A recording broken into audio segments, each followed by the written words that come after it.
नमस्कार मित्रमैत्रिणींनो. लाडकी बहीण योजना या महिलांसाठी आत्ताची सर्वात मोठी बातमी. जुलैचा हप्ता जमा होण्याआधीच गुड न्यूज आले आहे. मुख्यमंत्री माझी लाडकी बहीण योजनेच्या पात्र लाभार्थी महिलांसाठी जुलै महिन्याचा हप्ता जमा होण्याआधीच एक मोठी गुड न्यूज समोर आली आहे. खरं तर जुलै महिन्याचा हप्ता या महिन्याच्या 3ऱ्या किंवा 4थ्या आठवड्यात जमा होऊ शकतो आणि या हप्त्यासोबत काही महिलांना एक मोठी भेट दिली जाणार आहे. मुख्यमंत्री माझी लाडकी बहीण योजनेच्या पात्र लाभार्थी महिलांसाठी आत्ताची सर्वात मोठी बातमी समोर येत आहे. लाडकी बहीण योजनेबाबत बोलायचं झालं तर या योजनेची सुरुवात जुलै 2024 पासून झाली आहे. गेल्या वर्षी जून महिन्यात या योजनेची घोषणा करण्यात आली आणि जुलै महिन्यापासून या योजनेच्या पात्र महिलांना दरमहा 1,500 रुपये दिले जाऊ लागलेत.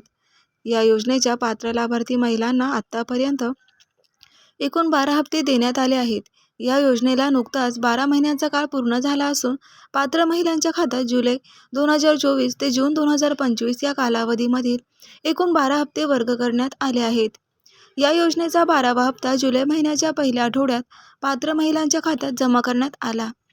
12व्या हप्त्यासाठी आवश्यक 3600 कोटी रुपयांच्या निधी वितरण 30 जून 2025 रोजी मान्यता मिळाली होती आणि त्यानंतर जुलैच्या पहिल्या आठवड्यात लाडक्या बहिणींच्या खात्यात 12व्या हप्त्याची रक्कम वर्ग करण्यास सुरुवात झाली. मात्र या योजनेचा 12वा हप्ता राज्यातील अनेक लाडक्या बहिणींच्या खात्यात जमा झालेला नसल्याची तक्रार देखील समोर आली आहे.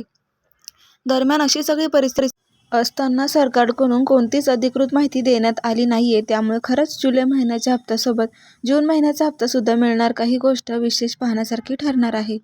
पाहूयात आता पुढील अपडेट उद्याच्या